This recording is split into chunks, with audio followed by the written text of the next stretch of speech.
What's up, everyone? Welcome back to Cinema Essentials. The episode title is English. Fitz or Percy, these are the street names tattooed on Schofield's body.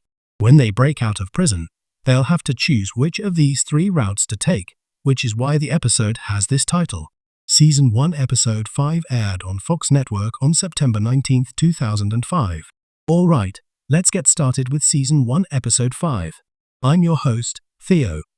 Paul Kellerman and his subordinate arrive at the warden's office to discuss transferring Schofield to another prison.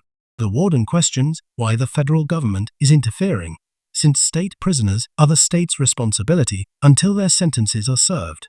Kellerman hands the warden a case file and threatens to tell the warden's wife about what happened in Toledo in detail. Meanwhile, Schofield and the others are working on PI when they start gathering in a room, using excuses like missing equipment, broken tools, and other damaged items. Once everyone's assembled, Schofield tells them these are the people who will break out of prison together. At that moment, Abruzzi says he won't work with punks like Lincoln Burrows, and asks Schofield what he's supposed to do, while telling him he has his own business to handle. He then asks Lincoln what his role will be. Lincoln responds that if Abruzzi touches his brother again, he'll show him what he's capable of. Schofield intervenes, saying this isn't the time to fight each other, they need to make decisions. He says route selection is his responsibility, but they need to work together on everything else. Sucre says he thinks everything's already been planned. Schofield replies that some things can't be arranged with outside contacts, they have to do it themselves.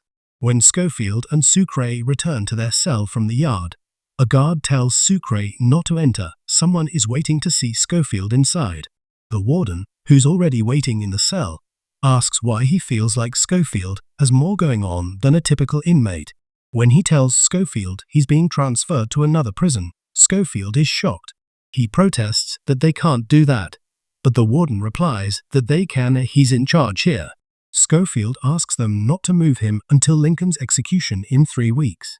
When asked how he's connected to Burrows, Schofield says he's his brother. Despite Schofield's pleas for this one chance, the warden explains it's not his decision. Schofield is dealing with people far above the warden's pay grade. In the chapel, when the two brothers meet, Schofield tells Lincoln they'll go up to the roof tonight to check the situation. Lincoln asks if he's going to tell him about the transfer. Schofield reassures him not to worry, he'll arrange things so the transfer won't happen. Lincoln says he wants to give up, but Schofield tells him not to give up. While talking, Schofield remembers their childhood, telling Lincoln how he used to call for their mother when they were little. Lincoln replies that he knows he can't bring her back, but there are other things he can do. He'll be by Schofield's side for life. He asks Schofield to just have a little faith. This time, Schofield asks Lincoln to have faith in him as he leaves the chapel. Nick Saverin and Veronica discuss the CCTV footage. If what Lincoln said is true, then this footage is fake and fabricated. They review the CCTV records again in detail and find more suspicious details. However, Nick says they need an expert to examine this evidence properly. He knows someone skilled in this type of analysis and suggests they take it to him. In the cafeteria, Abruzzi asks Schofield if the transfer rumors are true. Schofield tells him not to believe what he's hearing, he's not going anywhere. He continues, saying that tomorrow at 5 p.m., the warden goes home and asks Abruzzi to get him the key he mentioned by 5:05 p.m. D.B. Cooper sits at their dining table and Schofield asks if there's a way to cancel the transfer order. There are about 50 ways. The easiest and fastest is to file a complaint with Internal Affairs, claiming constitutional rights violations, environmental sensitivity, allergic reactions, something like that.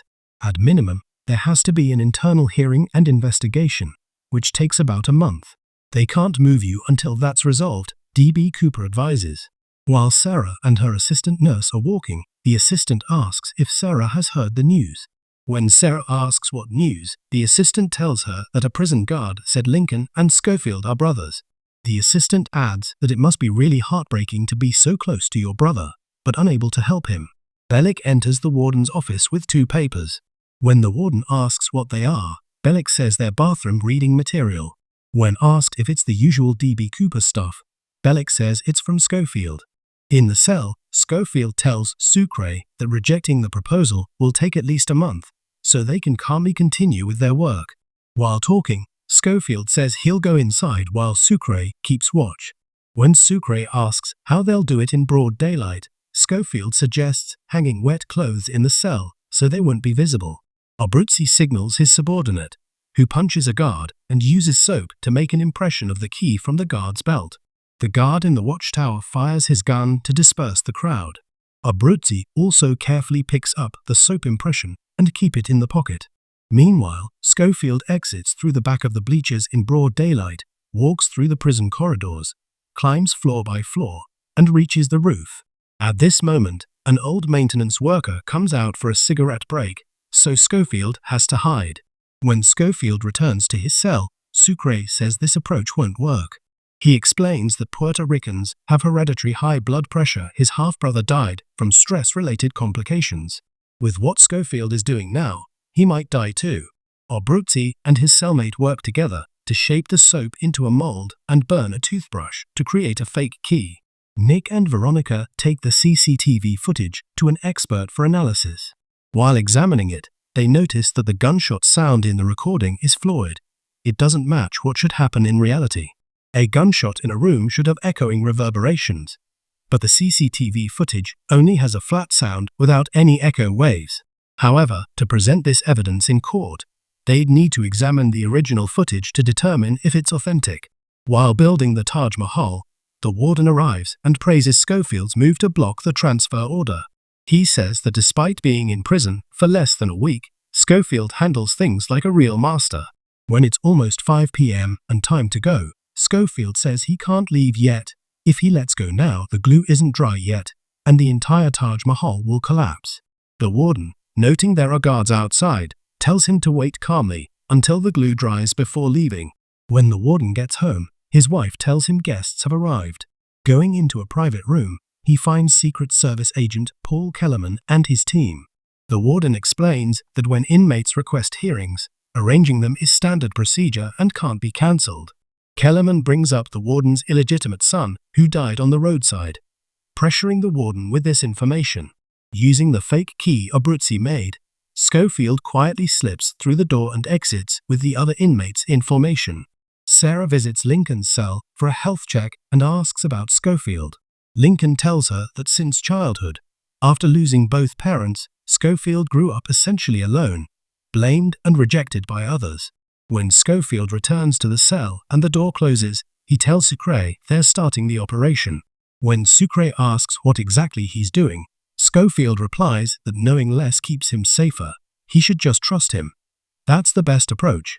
The warden, feeling troubled, goes to church to confess his sins to the father.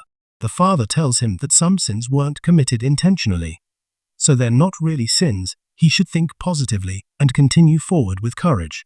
Veronica and Nick go to the evidence storage office to request the original CCTV footage. But unfortunately, a water pipe burst above the room where case files and records are stored, flooding everything and destroying all the evidence. During count time, Sucre checks his watch as their cell door opens. At this moment, Schofield is climbing up through the prison walls to reach the roof. Just as Schofield reaches the prison roof, Bellick arrives at Schofield's cell for count. When he calls the roll, only Sucre comes out of the cell. Bellick blows his whistle, shouting that a prisoner has escaped. The entire prison lights up with emergency lights and sirens as guards with dogs begin searching. At that moment, a guard in the warden's office tells Bellick that Schofield is in the office, but Bellick orders a double check. When the guard opens the office door and looks inside, not finding Schofield, he reports that the prisoner has escaped. Schofield sits on the roof, watching to see which route the police cars will take. When the warden arrives and opens the office door, Schofield asks from inside as if he doesn't know what's happening. Bellick gets tense and says he could kill him right now. The warden says it doesn't matter since Schofield is being transferred anyway. Veronica and Nick return home while chatting. When they get inside and notice something's wrong, they search the room and discover the CCTV footage is missing.